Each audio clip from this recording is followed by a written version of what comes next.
Wow, I just came across this video, guys. Man, that's the drones. I guess there was some North Korean soldiers that went over and fought with um, the Russian soldiers, I guess, and I guess there's some drones wreaking havoc. Just be aware that there is, well, it's not the greatest of videos as far as like killing. So just be aware of that. And I got 3 different explosive breaking news events coming up that just happened. As the ongoing conflict between Russia and Ukraine continues to unfold across various fronts, today's review will focus on some intriguing events. These include the unique confrontation between North Korean soldiers and drones, an explosion incident as a Russian soldier inspects landmines, and the destruction of a Russian convoy by Ukrainian forces. Man, by analyzing these incidents together, we will gain a broader perspective on the complex dynamics of the war. Stay with us as we closely follow the intricate Man, I'm sure glad that we didn't have those in Iraq. developments of this conflict. Wow. The 37th Marine Brigade detects a large Russian convoy near the village of Ulakli in the Donetsk region. The convoy intends to enter the area and launch a large-scale assault. However, Ukrainian forces have anticipated a potential Russian advance and have devised a strategic defense plan. The routes expected to be used by Russian troops have been pre-mined and prepared for an ambush by the Ukrainian army. As the Russian forces proceed along their designated routes, one of the leading armored vehicles in the convoy unknowingly strikes a mine. A massive explosion erupts, sending flames high into the sky. The blast instantly neutralizes the vehicle's crew, while the following Russian vehicles abruptly halt, disrupting the convoy's formation. Panic spreads among the soldiers, creating a perfect opportunity for the Ukrainian forces to launch an attack. Seizing the moment, Ukrainian artillery units swiftly spring into action. Has anybody seen any of these before? This is pretty intense. Initiating an intense bombardment. Howitzers and drones strike their targets simultaneously. Following the initial strike, multiple armored vehicles and personnel carriers within the Russian convoy catch fire. At this point, the remaining Russian vehicles attempt a rapid retreat from the area. However, their escape routes are closely monitored by Ukrainian drones, which systematically eliminate them with precision airstrikes. Some Russian vehicles try to take cover in the nearby forest, but within minutes, most of the Russian troops are either destroyed along with their vehicles or scattered, desperately trying to survive without protection. In the final moments of the battle, Ukrainian forces conduct a reconnaissance flight over the area, identifying any surviving Russian soldiers. A few fleeing Russian infantrymen are targeted and neutralized by drones. After the intense explosions and relentless assaults, an eerie silence settles over the battlefield. Smoke rises from the burning wreckage, marking the complete repulsion of this major Russian attack by Ukrainian forces. The UA Reg unit of Ukraine's 8th Special Forces Regiment detects North Korean soldiers in the Kursk region. Ukrainian forces begin closely monitoring this military presence using reconnaissance drones. Footage reveals a wounded North Korean soldier lying on the ground. However, his exact condition remains unclear. A Ukrainian FPV drone carefully descends, landing near the soldier. At first, the North Korean soldier remains motionless. However, upon noticing the drone's landing, he suddenly jumps up and attempts to flee. At that moment, the drone takes off again. Confused and unsure of what to do, the soldier tries to swat the drone away with his hand. The Ukrainian FPV pilot, however, does not immediately engage in a strike.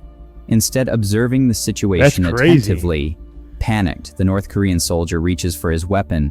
In that instant, the Ukrainian FPV pilot reacts swiftly and initiates an attack. The drone locks onto the soldier and crashes directly into him. The stock market is open for nearly 7 hours a day. That is insane. But don't even think about trading it after. That's pretty much what we did. Well, we were infantry in Iraq, and that is crazy. The ensuing explosion kills the North Korean soldier on the spot. The 1st Assault Battalion of Ukraine's 92nd Assault Brigade detects Russian infantry in the Nikolaevsky area of the Kursk region. Footage reveals numerous wounded Russian soldiers struggling to survive. Many have lost their comrades and are now completely alone. Moving on foot presents a severe disadvantage, especially against drone attacks. The lack of cover in open terrain and constant surveillance drastically reduce the survival chances of Russian infantry. Additionally, the psychological toll of war weakens soldiers' reflexes and decision-making abilities, making them even more vulnerable. In such situations, Ukrainian drones do not only target exposed soldiers, but also those taking shelter in defensive positions. Once the drone operators pinpoint the exact locations of Russian troops, they initiate their attacks. Even those hiding in makeshift shelters cannot escape drone strikes. FPV drones are precisely guided into these positions, detonating upon impact. The use of drones in warfare has fundamentally... It's basically just left me speechless, because I'm just thinking about if that was the case in Iraq, 2003 and 4. Wow. Fundamentally altered the dynamics of modern combat. Unmanned aerial vehicles not only serve as reconnaissance tools, but also play a crucial role in directly eliminating targets. For infantry moving in open terrain, evading drone strikes has become nearly impossible. Russian troops often attempt to survive by taking cover in open fields or temporary shelters. However, drones equipped with advanced thermal cameras and precision guidance systems can easily detect these positions. Wounded or exhausted soldiers become particularly vulnerable as they lose mobility, further decreasing their chances of survival. Some soldiers attempt to defend themselves by retreating into shelters, but these structures offer minimal protection. FPV drones are directed straight into these hideouts, neutralizing their occupants. The resulting explosions leave no chance for escape, ensuring complete destruction of the target. Yeah, some of that is just insane, man. Well, yeah. Targeted positions. Finding a secure shelter on the battlefield is crucial for infantry, especially those moving through open terrain. However, with modern... Hey, what do you think? I mean, is that like a fair tactic? I don't know. I don't know what a fair tactic would be. I mean, it's not like you can use like a nuclear weapon. I think that's unfair. Drones, is that fair? What do you guys think, man? Leave me a comment down below. It seems pretty ruthless. But in warfare technologies, these hiding spots are no longer as safe as they once were. Russian forces, facing harsh weather conditions and exposed positions in open fields, attempt to conceal themselves behind small structures or natural obstacles. Thanks to unmanned aerial vehicles, UAVs, and advanced reconnaissance systems, such hiding places are quickly detected. Ukrainian forces carry out precision strikes on these locations, eliminating them with devastating efficiency. These attacks often involve anti-tank mines and high-explosive munitions, leaving enemy troops with little chance of escape. These operations are fundamentally changing the dynamics of warfare.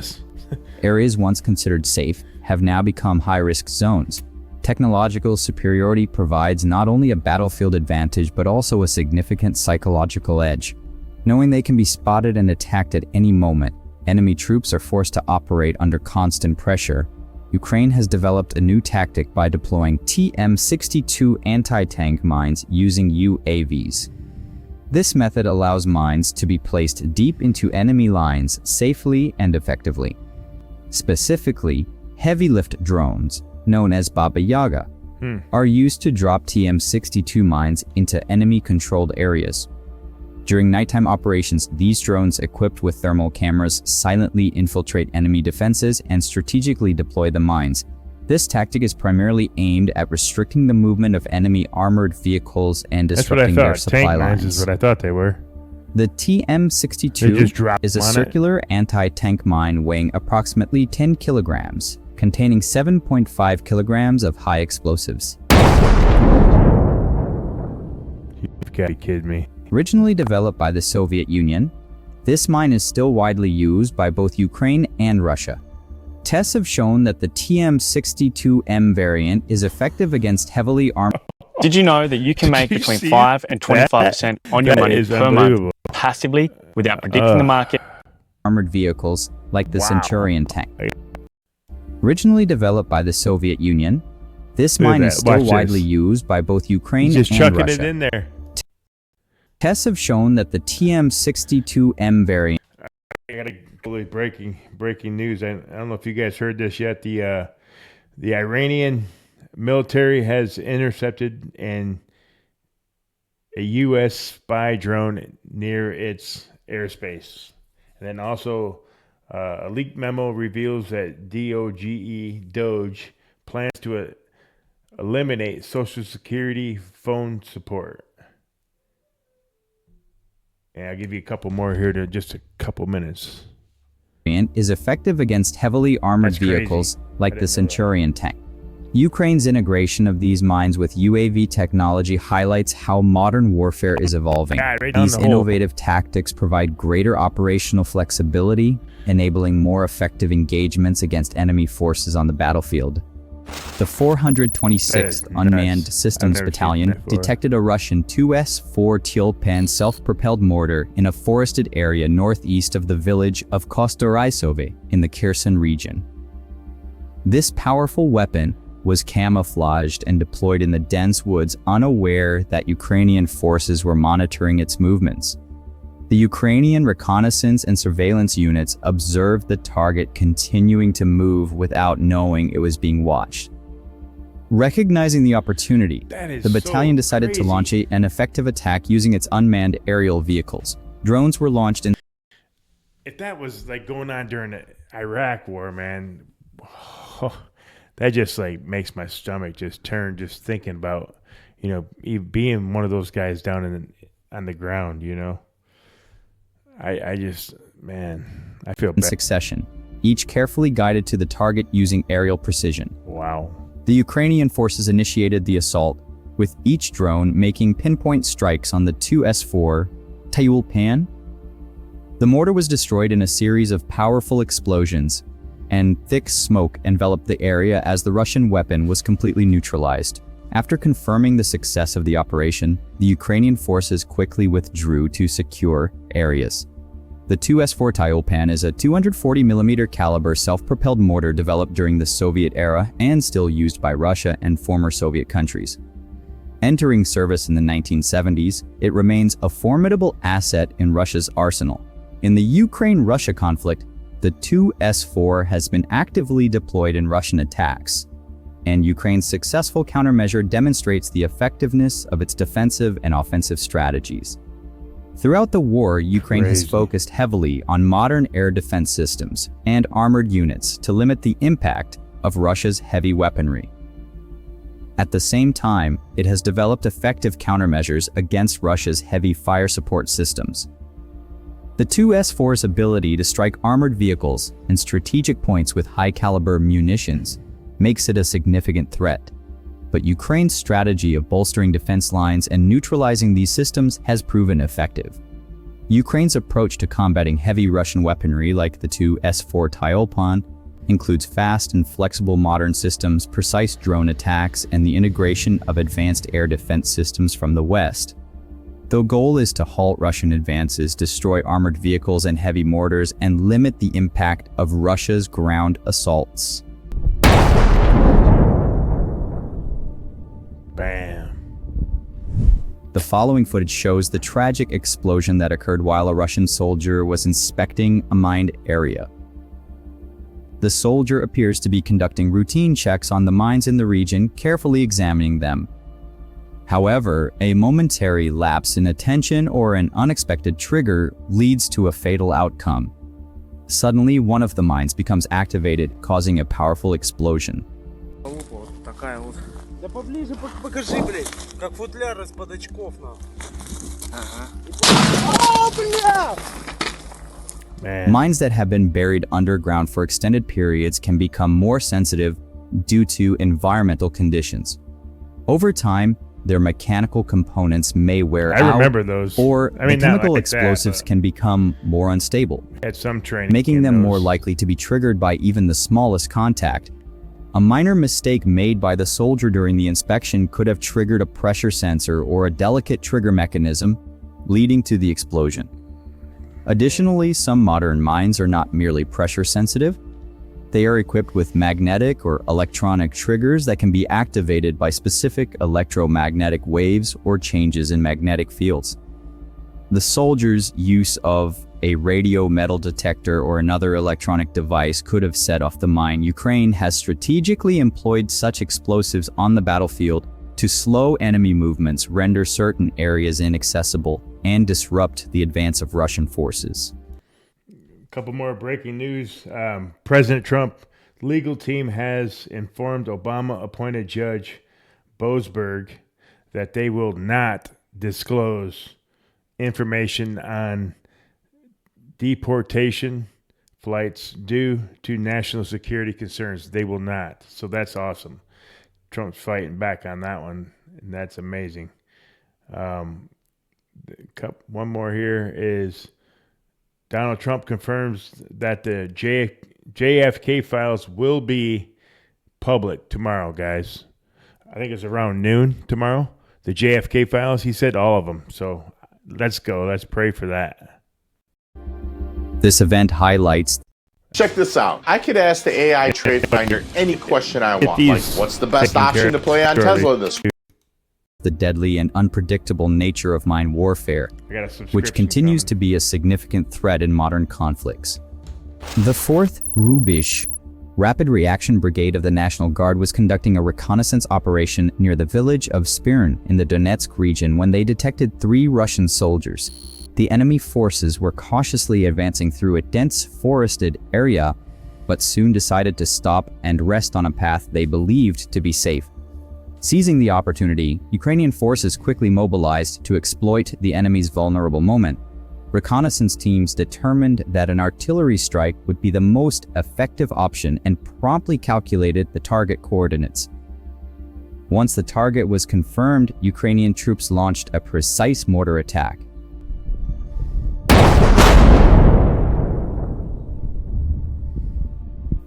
The mortar shell landed with pinpoint accuracy, resulting in a powerful explosion. Thick smoke engulfed the area, and all Russian infantrymen were eliminated on the spot.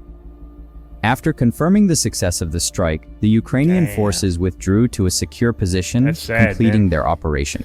Ukraine has been effectively utilizing mortars to achieve significant battlefield successes. Particularly on the Bakhmut front, mortar units undergo. What do you guys think? I don't know. Leave in the comments. Regular training to enhance firing accuracy and conduct well-coordinated operations, reducing the likelihood of unplanned shots. These training exercises run parallel to ongoing combat activities, ensuring continuous skill development. To bolster its mortar capabilities, Ukraine has procured Alakrin mortar-equipped VAMTAC vehicles from Spain, deploying these modern systems with the 210th Assault Regiment. These advanced systems provide Ukrainian forces with faster and more accurate firepower.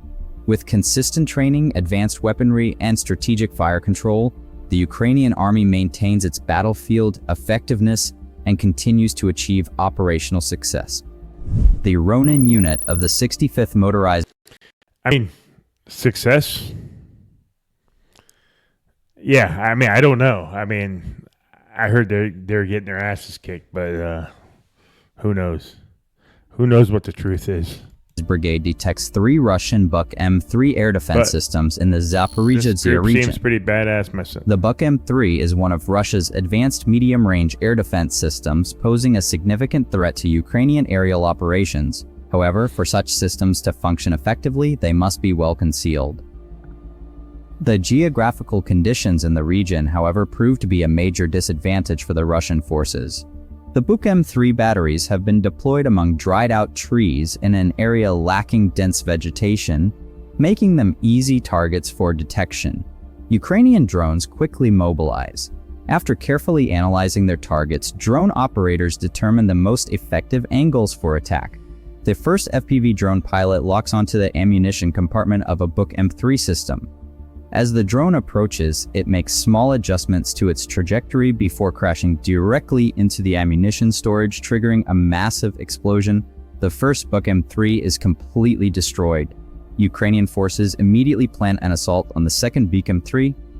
Another FPV drone is guided towards its ammunition compartment, striking the target with pinpoint accuracy.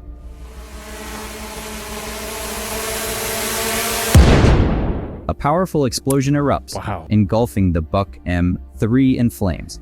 The final, third Buck M3 remains stationary and untouched. Determined to complete the operation, Ukrainian forces send a third drone, which speeds toward the target and crashes directly into the radar system. The radar tower is obliterated, and the entire air defense system is rendered inoperable. The Russian air defense capability in the region collapses entirely. This attack delivers a severe blow to Russian air defense capacity, leaving their forces in the area highly vulnerable to airstrikes. The precision and effectiveness of Ukrainian drone operators once again demonstrate the decisive role of unmanned aerial systems in modern warfare. This successful operation strengthens Ukraine's air superiority and provides a strategic advantage for future military maneuvers. Yeah, that is crazy, guys.